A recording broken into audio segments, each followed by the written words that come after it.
video is going to be exceptionally casual. I mean, like, let's just look at the state of my hair, for example. But it's not New Year's until I filmed one. It's just not. It has been a tradition. I have just watched last year's version of this video back, so my 2020 into 2021. Ooh, she was naive. But I sat down, I chatted to you guys. I'd written like a little script. I have not done that this year because, to be honest, I watched it back and I was like, why do I literally sound like I'm narrating a school play? Like, no. This is going to be a lot more off the cuff, a lot more chatty, a lot more casual. Look at me, I haven't even brushed my hair. It's a reflection on the year it has been. Like I say, it wouldn't be New Year without one, so this is my welcome to 2022 video. It has been another weird year. I find these a little bit weird to film because, one, I find New Year's Eve quite difficult, and well, not difficult, weird. Like, I find it a very odd time. Everybody gets very reflective, everybody gets a little bit emotional. It's just a very odd day of the year, and I think that people don't know what to do with themselves, me included. But also, I don't want to go over like specific highlights of 2021 in loads of detail because I literally vlog every single week of my life. I haven't missed a weekly vlog this year, really. I don't think, maybe like one or two. If you want to watch it, if you want to see what I'm talking about, either you can, or the chances are you maybe already have. If you haven't and you're new here, hi, my name's Molly. I weekly vlog every week, as well as doing other random stuff. In 2020, so 2 years ago now, can we just take a moment for that, because what the actual hell? I think there was like an element of, there is a novelty to this. Obviously we have like completely altered the way we live in the last 2 years, but in 2020 I feel like there was a novelty to it. We'd never done it before, it was new, none of us knew what to expect. Going into 2021, I think we all knew what to expect, to be honest. Like, I was optimistic at the beginning of this year, but I wasn't particularly like, I wasn't overly hopeful, you know? Every high, there was a low of equal measure. Like, there's been highs, more than 2020 definitely, and there has been lows as well. And I described it in a video the other day, like, if 2020 was a car crash, this year was a roller coaster, and I stand by that metaphor. However, we're not just here to round up what a freaking strange year it has been, and quite frankly I don't even want to talk about what this year might be like because I don't want to jinx it. I did set myself 3 goals in the video that I uploaded last year, and I also spoke about my 3 highlights of the year. I kind of just want to do it in the same format, so I do have 3 highlights from 2021 and I also do have 3 goals for 2022. So we'll start with a reflection on the goals I set myself last year. So the 3 things that I said I wanted to do this year was to say no more, to hit my financial goal, and to be more creative and myself in my videos. They were my 3 targets for the year. I would say I have pretty much succeeded in all of them, but not quite in any of them, if that makes sense. I've definitely got better at setting my own boundaries. If I don't want to go to something, I have got a lot better at that. Secondly, I did have a financial goal. I haven't fully hit it, but I haven't not hit it. I said in my video that I wanted to be closer to it. I'm definitely closer to it. I'm quite a good saver. Like, as a person, I'm not a super, like,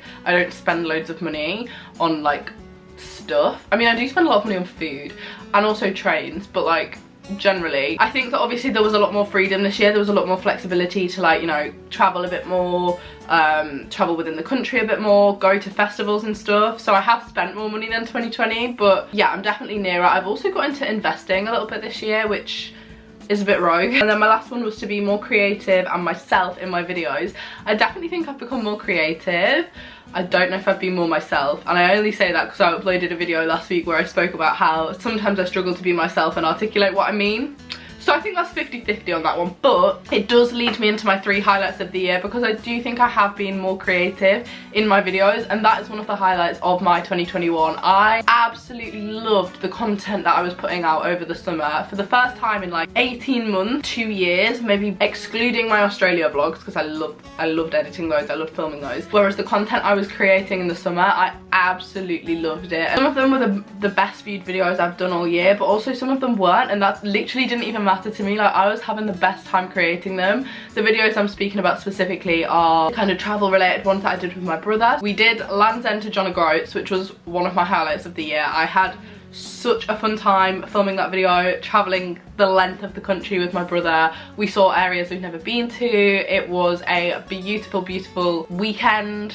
Or was it a week? It was a week. It took us 4 days. It was 4 days of just being me and Harry on a little road trip, or a rail trip, I guess. And I absolutely loved it, and that video did so well for me this year. Like that was probably my most viewed video of the year, and I feel like the love was just reflected. I just really enjoyed that, but also all of the other kinds of content that was similar. I did like the postcode lottery, we did the 3 cheapest trains, we did staying overnight in a helicopter. I did that with my boyfriend, staying overnight in the cheapest penthouse. Like I filmed some really fun content, and I feel like you could tell that I loved it. So that's definitely one of my highlights. Another highlight, which is also sort of work related, but I feel so lucky to have been able to work with ITV this year. That has been a highlight of the last like 3-4 months, and they have been some career highlights, some standout moments where I'm like not taking it for granted. And I also love that Tom actually swapped jobs this year, so he has been a lot more flexible to be able to come to things with me because he works from home now and his hours are a lot more flexible. So we've actually managed to experience a lot of that together, and every single time I'm doing something crazy and I look to my side and I see that Tom is with me, it just makes me feel like so happy and just really excited about where we are and what we're doing and how this is my life. And then my third highlight of the year is actually kind of like a friendship one. I think I've really solidified some friendships this year that I did already have, but I just feel a little bit more like settled. And also we just had some really great memories. Like the standout moment for me is like July as a whole month. July was one of the best months. I just had the best time. I went to Cornwall with my friends, and in our heads, like the year before, we'd spoke about a girls' holiday, we were going to go abroad, and obviously it wasn't as straightforward as that this year. So we were like, you know what, let's just go to Cornwall. All we want to do is go to a beach, have loads of cocktails, go surfing, and that is exactly what we did. It was literally one of my highlights of the year. I think it also ties in with the fact that England very nearly won the Euros, and I'm not even a football fan, but like in my head all of those memories are just like linked together. Like so many good times, so many good nights out, we met so many people, just absolute strangers, and it was just incredible. I'm just gonna go with the month of July as a whole, because I also remember it being sunny a lot. Like it was hot in July, and it's a direct link between my happiness and the weather. So I think that they are my 3 2021 highlights. Obviously there's been other bits and bobs too. I had like a lovely birthday this year. I went on holiday, which was incredible. Tom and I went to Greece. That of course was a highlight. I could list them off for a while, but I've vlogged them, and I think you probably can tell what were the best bits and what were the worst bits. And there have been low points. I've definitely had to learn some lessons this year that I maybe didn't expect to have to learn. There's been things like in my personal life that I really have not shared on YouTube, and probably would never. Big dips that I found difficult, and that I also think in the long run probably will help like shape me as a better rounded person, but at the time when you're going through it, that's not what it feels like. And there have been moments, you know, where it's not been easy. I actually don't like making New Year's resolutions, because I think if you don't succeed in them, you're just going to be disappointed in yourself. And I also feel like there's loads of pressure in January to be like, this is my New Year's resolution, I'm going to get fit, I'm going to eat healthier, I'm going to do this, and then by February nobody even bloody remembers it anyway, so like what's the point? Instead of doing that, I think I've made 3 goals, and they are fairly similar, but then I also think I just want to build on the goals I'm already doing. So the first one was I really want to shift my content on this channel into, I don't want to say purely travel, that's not what I mean, because I was loving the like travel challenges, travel vlogs, but like I just want by the end of 2022 there to have been a noticeable... There's somebody at my door, one sec. Ah, that was the postman. I would not have even heard that. Good job we got a dog. Yeah, as I was saying, I want there to have been a noticeable shift in my content by the end of the year. I don't want to say more mature content, but like I definitely feel as though like challenges on YouTube and like not have had their day. There's definitely still a place for them. It's just not the content that I want to be doing the majority of the time. Like, don't get me wrong, I'm probably going to film the odd drive with me, the odd mukbang, because those things are good for like, you know, chatty videos, kind of like this. Not what I want to be doing fully, so I just kind of hope that by the end of the year, I've made a noticeable shift into travel style content or just different lifestyle content. I know what I mean. Kind of building on the financial goal. I still have like not an end goal, obviously not an end goal. Retirement would be an end goal, but I know in my head kind of what I want from the next year, and like I said, I have started making like investments, and I would love to build on that. And then the third one, this is a bold statement, this is a big one. I would really love to end 2022 living abroad. In my head, I kind of know exactly how I want the year to plan out, but if I speak it, I don't want it to just not come true and then it to be like, ah, that didn't happen, you didn't do that. I'm really interested in the idea of, I think it's called slow travel, where you're not like consciously setting roots down in a place, but you're spending a lot of time in that place. You might move somewhere for like 2 months, 3 months, 4 months, and then move on and live in another place for like 2 months, 3 months, that kind of thing, so that you're really immersing yourself in like the culture, the environment, you're getting to know the place, you've got like an address, you're not just in hotels or hostels. That would be ideal. I'm gonna end this video on something a little bit different because I film one of these every year. They are fairly repetitive, but they're also a nice way to like end one year and transition into another. I am a reflective person, I'm a nostalgic person, I love to romanticize things. You know how I am, I like reading, I like writing, I like to be poetic. It's a bit dramatic. However, this next thing is also very dramatic. There is a trend going around on TikTok at the moment where you basically write out a load of butterfly effects in your life, and if you don't know what the butterfly effect is, it's basically this theory, this idea that like if a butterfly flaps its wings, it can lead to a tornado. I don't know if I've explained that right, that's definitely wrong. It's like how one tiny event somewhere can change the course of your life or the world somewhere else. It's quite deep, but stay with me. I think if you have TikTok, you'll probably know what I'm talking about anyway, because this trend is going around where it's like butterfly effects in your own life. I actually did this the other day and I posted a TikTok with 6 or 7 or 8 butterfly effects that have happened in my own life, and the top comment on it was, please make a video on this. And I thought it's not really enough to make a whole video, but I will put it in here because it kind of links to the whole like, you know, how life has panned out, where it's going from here. So I'm just gonna go through them and kind of explain it, and if you still don't know what the butterfly effect is, then it will become clearer. I feel weird reading these out. If you haven't seen the TikTok, I will overlay it here. It's not anything special. The top one says, decided to dance to an M&M song at my year 11 prom and ended up in a 5-year relationship. I mean, that's pretty self-explanatory. I danced to that song at prom. I met Tom during that song, and then we have been together, not ever since, but like, you know, that's how we met. And we are now together, and we have nearly been together for 5 years. The next one was, read a YouTube comment on a Zoella video and ended up going to New York with my friends when I was only 18. That is how I met Eve. That's how I know Eve. So you guys know Eve Bennett. I'm actually spending New Year's with her, so probably with her when this goes up. Hi. Very strange start to a friendship, I'm not gonna lie. I saw that she commented on a Zoella video. I clicked on her profile because she looked cool and like my age. Loved the video she was putting out. Hold my hands up and say I was a fangirl. Messaged her on Twitter, started a friendship. I mean, I've skipped a couple chapters there where I was basically a fangirl. And when I turned 18, we went to New York with our friend Liv. And that was the first time I think I'd really realised like this whole internet thing, like this is real and this is my life, and I'm now in freaking New York City by myself, age 18. Those two were only 17. And I just felt like the luckiest girl alive, like, do you know what I mean? The next one down says, my friend got me to watch an O2L vlog one summer, and now I have this full-time job as a YouTuber. You guys know my friend Rachel. She introduced me to O2L. They were like a collab channel, but she was obsessed with them, and I watched some of their vlogs and I was like, oh my god, I didn't even know this was a thing, like vlogging, what is that? And now here we are. Again, I've skipped a couple of chapters, but that's kind of like how it started versus how it's going now, is the butterfly effect really. The next one said, got a Now That's What I Call Music CD for Christmas in year 4 that led to half my personality, age 22. That CD had Love Story on it by Taylor Swift, and you know, she wasn't not gonna get a mention in this video, she really wasn't. I think that this year, probably more than ever, her music has helped me through a lot. You know, that CD for Christmas was a really great gift. Thanks Dad and Mum.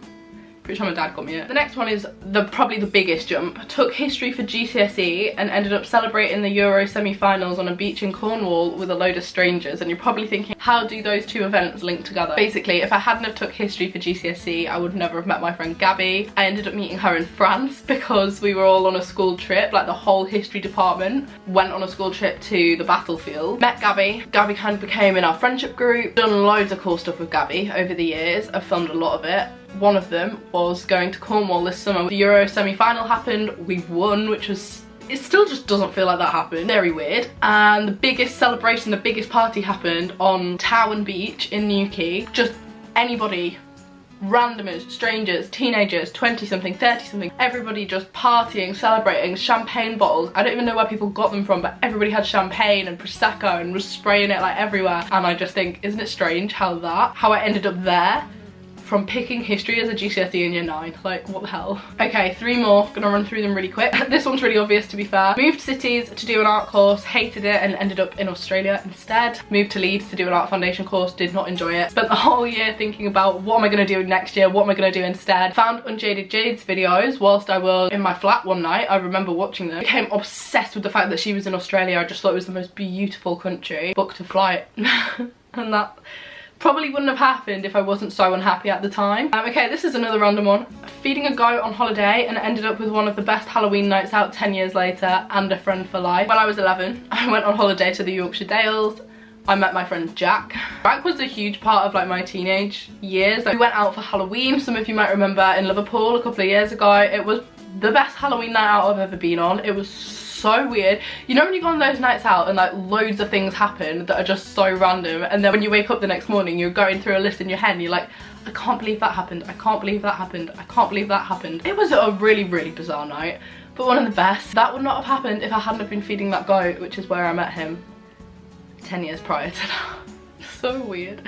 And then the last one, did some work in Bristol and ended up with a puppy. That's another weird one. I actually got asked to do some work with the University of West England, which is in Bristol. Like, my dad took me down to do this work. It was a brand deal. I filmed an open day. I was basically promoting their university. My dad took me but spent the day in Bristol just like chilling on his own because I was working, and he was being a star and a gem that he is and just trailing around the country with me, sitting in cafes and stuff whilst I was doing some work. And when I went to meet him, he was like, oh, we should come back here in the summer when like Harry's off school and spend a weekend down in Bristol and Bath and like go to both of them.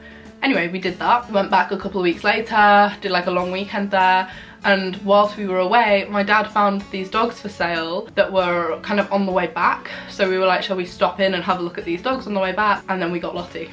And it was just the chain of events. Isn't it strange? Isn't it bizarre? I just think it's so interesting to think about how things have become what they are now, to the point where sometimes you don't even really realise. Like, I'm not ever consciously thinking, oh, isn't it mad that I took history GCSE and that's why I'm here with these friends? Like, I never think like that, but when you do stop and like work it out, it is bizarre, the chain of events that have led you to where you are. And of course, these are the positive ones. Like, these are the things that, you know, bring me so much joy and I'm so happy that have happened. Of course there are negative ones. Like, everything is so interconnected, and I think that that is the idea of the trend. And I would love for you guys to comment one butterfly effect in your life down in the comments below, because I had this conversation with my parents over dinner and it just is a real conversation starter. Like, it's such a bizarre thing, but it really got me thinking and it got me reflecting, and I think that that is what New Year's Eve is for. So yes, it might not be a New Year's resolution and it might not be a reflection on the year, but it is a reflection on your life, and I thought it kind of fitted in this video. So I hope you don't mind that I've gone off on a tangent. I hope you have enjoyed this video. Very chatty, very sit down, very honest. I would love if you've got any video ideas that you would like me to do in the new year,